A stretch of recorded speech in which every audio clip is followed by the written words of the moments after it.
नीट ऐक.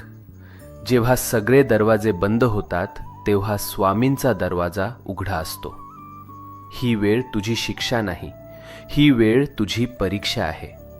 आणि परीक्षा जितकी मोठी तितकंच फळही मोठं मिळतं.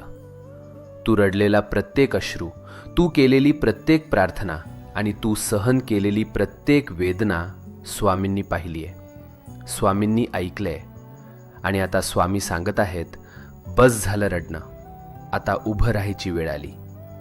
भूतकाळ तिथेच सोड. जे गेलंय ते संपलंय. आता तुझं जीवन नव्यानं सुरू होणार आहे.